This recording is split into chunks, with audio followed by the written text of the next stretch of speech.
Good morning. Good morning. It's good to see you. How are you? Oh, I'm wonderful. How are you? Good. I'm good. We just finished lecturing to the APTA of North Carolina, Oh, their very annual nice. meeting. I was so excited. The room was packed, like standing in the back. I was That is fantastic. Yes, good. Jennifer and I were kind of nervous because what we did for that presentation was because they only had like an hour and a half time slots. Uh-huh. So we compressed our 6 hour course that we did for Pennsylvania APTA into like Uh-huh. an hour and a half. We were like Oh, wow. zooming through slides. But Yes. Oh my it was gosh, that's crazy. yeah, but it was for non-Schroth-certified PTs. Yeah, Yes, yeah. that's so exciting. Getting the word out there. That Yeah, it's just here. even some of the basic science stuff. I am, me, it's such a soapbox for me that there are just foundations of basic science in anatomy and physiology that general ortho or general PT doesn't even know about. And Absolutely. yeah, yeah. So I'm such an advocate for it that, yeah, I travel Yeah. for it. You're you're doing good things, Marissa. You're doing good I things. hope so. I hope so. I see it in, what drives me really is that I see it in my patients, right? I see them, some of them frustrated with their lack of outcomes and care and knowledge and understanding about scoliosis across Yeah. providers. It's not just a problem in PT, Yeah. it's physicians, chiropractors, surgeons. We hear it Yes. all the time. I think it's a problem, not just even in the United States. I think it's that siloing of healthcare where like things became so specialized that it's in like a box somewhere and a silo and they just don't communicate with other professions. Again, it was like a room Yeah. full of people that were like, pediatricians don't know about the changes in screenings, surgeons No. understanding, that non-operative general PT doesn't work and Right. a lot of other. Yes. So it was interesting. It was It bigger than is. I expected. I really thought we'd have, maybe a handful of people because there was a couple of Uh, other really, really great education presentations. Sorry, North Carolina, like stuff. They brought the high level stuff, and I was like, oh, I looked good. at the like list for the day. I was like, oh, Oh, I didn't think a whole bunch of people, because nowadays, at least people in our field, therapists are, they've heard the word Schroth, so they just kind of sort of assume if they're not going to have ideas about becoming Schroth certified, then why bother with any course mm-hmm. or anything like that? And they Yeah. don't realize that some basics can be really helpful in whatever setting you have. Yeah. I know that we had a new grad, a student that was into our clinic, and she brought up the word Schroth. And so it's making its way into the new curriculums a little bit for the PT schools, which is great. That's what we want. Right, right. It is. It is. Well, it matches the, growth in the literature and the research the last, Mhm. Mhm. goodness, 20 years, but definitely the last like 8 years, it's really exponentially grown in the Yeah. research. So I'm Mhm. glad to see across the United States, because, we've been on the East Coast for so long, for the last 15 years that, and we've helped some doctoral physical therapy programs kind of Mhm. update their curriculum, and it's nice to see it across the United States doing that. So tell Yeah. me, how excited were you when you went home with this level 1 certification information? This was just a game changer. And I said those words to you already. It was like, Marissa, this has been just a game changer for me for sure. And so getting to take the knowledge that I learned and just immediately like that, bring it into the clinic and start applying it is was wonderful. It truly was. And I know because we had talked about how you have a very high population and interest as well in cheerleading and dance and so forth. So many people don't recognize that there's this shared genetics for some in terms of scoliosis prevalence and hypermobility prevalence and how those two things intersect. Yeah. And it kind of plays out even more in your cheer and your dance population. So catching them young and early while they're elite athletes becomes even more important, not only for their capacity within their loved sport and activity, but for the rest of their life too. Absolutely. And when I first, so backing up, I've been a PT for about 20 years now. And so and most of that has been in orthopedic outpatient setting. And so, scoliosis was always something that I recognized. But when I came out of PT school 20 years ago, the conversations were not around scoliosis and things that we could do as a PT to actually help that. That was just not the information that was out there. And so, over the course of 20 years, I for sure saw scoliosis. But for me as a general outpatient PT, it was not something that I really thought I had the ability to help itself. That was just the information that I had received. And so, yes, so when you're talking about cheerleading, it wasn't really until my oldest daughter became a cheerleader that I started to really take notice of the increased prevalence among that population that I was seeing. And so, here I had a daughter who was a cheerleader, and through a series of events, I wound up doing some screens on a couple of different teams that were cheerleaders. And the big thing that came out of that was that there's definitely something going on in that population, especially when I had them just do a simple forward bend test. And now, let me just put out there my forward bend test at the time. It was literally you put your feet together and you bend over. And that's where I was going from. I did not have a scoliometer. I didn't even know what a scoliometer was. So this was about as basic as could be. But with that said, you can pick up a lot of information on a forward bend test for sure. And so, I noticed that, 40% of one group, they didn't pass that test. There was some definite asymmetry there. And so when I went to another gym and did the same thing, then 50%. And I was like, okay, these numbers are high. These are really high. Yeah. Now, and then I was very fortunate to be very ingrained in one of the teams. And so I was able to get some additional information. And I did find out that, of the ones that I screened, it was about 20% of them wound up being positive for scoliosis. Either it was already identified, or they went ahead based on the information I gave, went ahead and got x-rays, and then it was confirmed. So we had a little bit of information in there saying, okay, it wasn't just a forward bend test that was showing the asymmetry. We had some x-rays that were actually showing, yes, there is a confirmed diagnosis of scoliosis. So fast forward a little bit, I now have two daughters that are cheerleaders. And in my youngest daughter, I noticed some trends starting to occur, some little characteristics I was starting to see that I started watching her a little bit more carefully because I was like, I could see her Mom maybe. too. Yes. So I could see her potentially getting a curve. And sure enough, she did wind up with a diagnosis of scoliosis. And so, for Now me, it's in your backyard. Yeah. it is. So that is really when the professional interest really Mm, met that personal yeah. interest. And Yeah. it just took on. I was Yeah. already working through the cheer component with it. I was already seeing cheerleaders in the clinic based on what I was seeing and trying to figure out how can I help this population. But when it becomes personal and it's in your family, it just takes it to a whole new level for It does. sure. It definitely does. Yeah. I appreciate that. Yeah.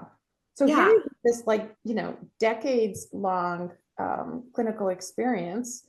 What made you choose PSSE Schroth by Nikos Karavidas? Because as a newer school, Uh-huh. And again, we've talked about the fact that our clinic holds certifications across multiple schools. Mhm. I myself was in one of the early first courses taught directly by Dr. Rigo in Wisconsin for BSPTS. Our team holds certification from the ISST in Germany. We hold certifications from CIAS, from ISICO out of Italy. I completed the master's course from ISICO, which was a fantastic course. Kudos to Dr. Negrini and Dr. Fabio and Dr. Sabrina Donzelli at the time was a part of that. But just fantastic growth, right, across all of the schools. And our team, Dr. Chintan Pancholi, my partner, and I were both asked at various points from different schools, including SSOL, would we be interested in pursuing a track of becoming instructors? And specific to the United States, it can often feel like in continuing education courses that there's this type of competition. And Right. Chintan and myself are just simply not into that type of professional competition per se. We really are striving for our patients. We've been on the forefront of this, with memberships in Scoliosis Research Society, memberships in SOSORT, teaching doctoral physical therapy program curriculum to update their scoliosis information, APTA state chapter education. I mean, that's been our goal as on top of, helping our patients. And so we just simply kind of shied away from it for a number of years for a number of reasons. And then over the past several years, we've really been watching the research grow out of Greece, Nikos Karavitis and his research. And when he invited us to audit the curriculum itself, the algorithm was something that really struck with me. And by the time we were done, we were head shaking, going, oh, that's been the answer to some of our questions and issues across the board, and gave us kind of this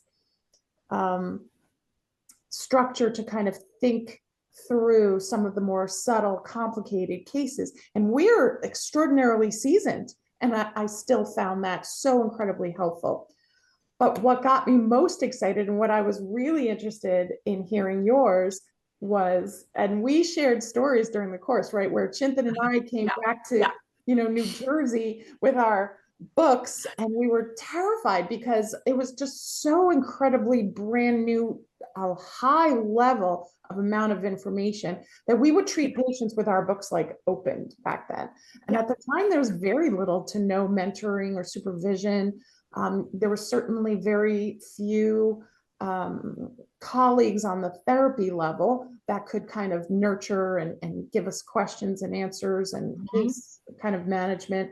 So we struggled for those early years, and we figured things out on our own with some late nights and phone calls and research, and actively, intentionally pursuing really complex conversations, thankfully, with our colleagues, non-operative and operative surgeons, members of Scoliosis Research Society. And we couldn't have been any happier for what we, evolved through. But I thought to myself immediately, this algorithm is such a benefit to the brand new learner. And so that's what I'd love very much to hear what your thoughts were, because you were a brand new learner.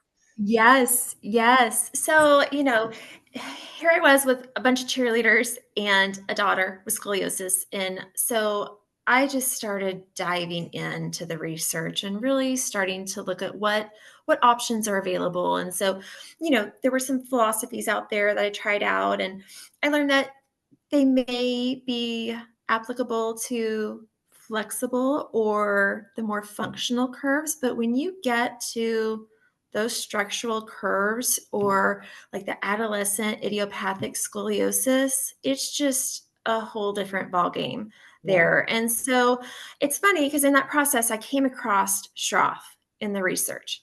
And so I started looking at it and I was watching, and it was so different than what I was used to that I remember my first initial thought was, nah. No, I was like, no, I think I'm gonna step away for that right now. What else is out there? So like I It's was really trying to intimidating. find that generalist mentality that was going to help these patients. I desperately wanted that to be what the answer was. And pretty soon I rounded kind of back to it and I said, the research is starting to support this. I think I need to look into this a little bit more carefully. And so I did. I started researching it. And then I came across a webinar that Nikos was doing.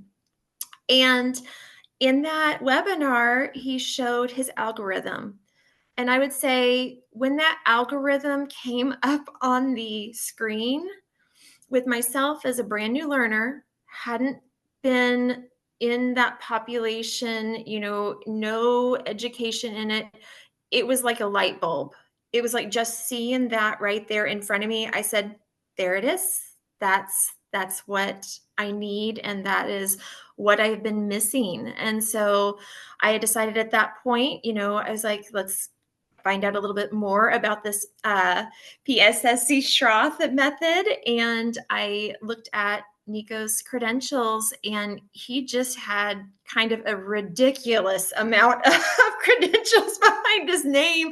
And as He we is a talked more, machine. yeah, I found out it I was can share that. He basically is a every machine. single, every Yeah, single yeah. credential you can have that is a Schroth-based method he had done. And so immediately, this is someone who has been in this field for a while, who has been in the trenches, and he has developed this method based on the things that he has learned. And so, I reached out to their team and I said, do you have a course for me? And at that time, there was not a US course. Okay. That course had not I yet didn't come. realize you were communicating before. Okay, so this Yes. was while children This were in has the been a process bit of in the making. deciding. So Okay. I got on their email list and I said, as soon as you get that information, I said, send it to me. So of course they did. And I was extremely excited when I saw your name on there because, again, I Aw. had been researching and your name came up in many groups as an expert that you serve for those groups. And your answers were just always so well thought out. And I remember just thinking I would take those little pieces of information and I would just kind of tuck them away and be like, I might need that soon. So I'm going to take that information and tuck it away. But I was excited at that point to learn from you as well. And then I got to meet Chintan during the course, and she was just lovely and wonderful. And you two are just a huge part of why me coming back and going directly into the clinic and being able to apply this worked, because you really were very patient with me, especially with the pages and pages and pages of questions that I had that I was just trying to work through. Love it. That means But you're thinking. I'll take yeah, that yeah, all day long, yeah, right? If we yeah. don't have So, questions, then we're not thinking. So right, you were an right. excellent student.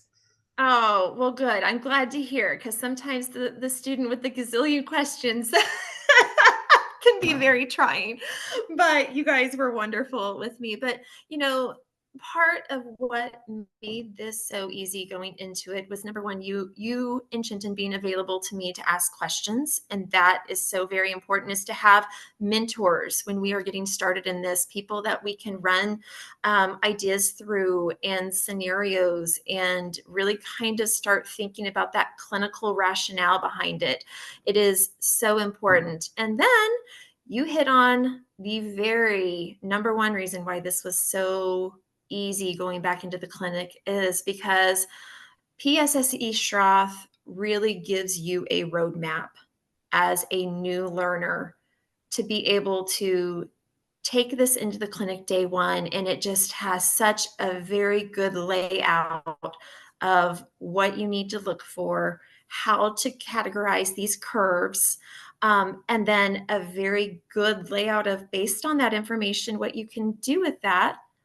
But then also it gives you the ability to kind of go a little this way or a little that way in situations that just they're borderline. There's gray areas. We're not all We have alike. patients that are correct. We have patients that are different, not only different in their goals, different in their values. And part of Chintan and I, what we've stressed is this concept of patient-shared decision-making, where it's not just a checklist where some patient goes in and they're just being treated upon, but that there is this education and discussion that says, tell me what you know about scoliosis. I'm going to share you the skilled kind of dissemination of the current research so that you can make an educated decision for yourself and or your child. And like you said, when it comes to your own children, I say it all the time, we can be sick and we can have conditions, and as therapists, we're probably not the best patients, when we become patients ourselves, but it is an entirely different thing when it is your child. And because Chintan and I come from that pediatric neurodevelopment background, we have a heightened sensitivity for that vulnerability that comes when it's your child, and something that may or may not impact the rest of your child's life. That is a profound level of vulnerability. And education and knowledge can comfort and provide a sense of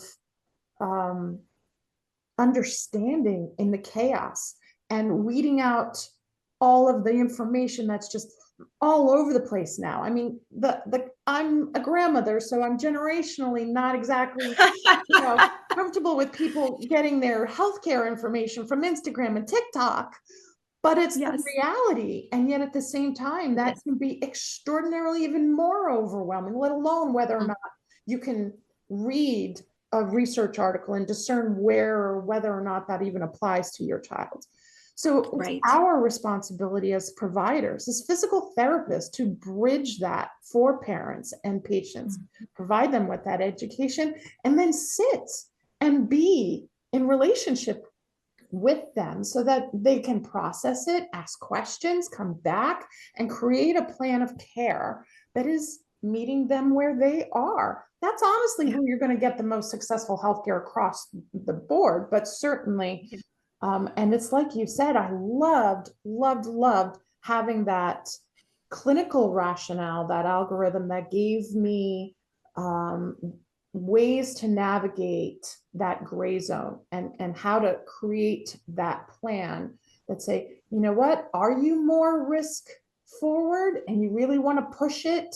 We know our dancers and our gymnasts and our competitive athletes are definitely the personality types who want to push things.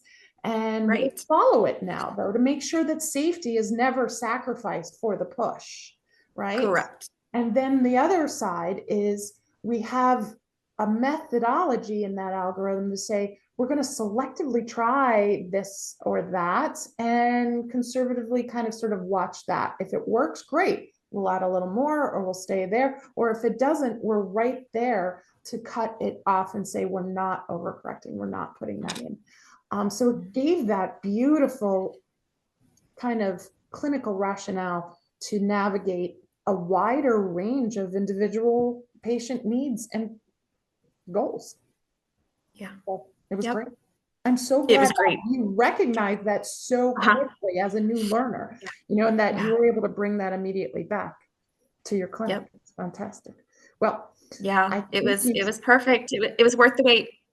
Oh, I'm so glad. And I was so glad that you were part of our very first course that weekend. You guys are our inaugural level 1 course here in the United States.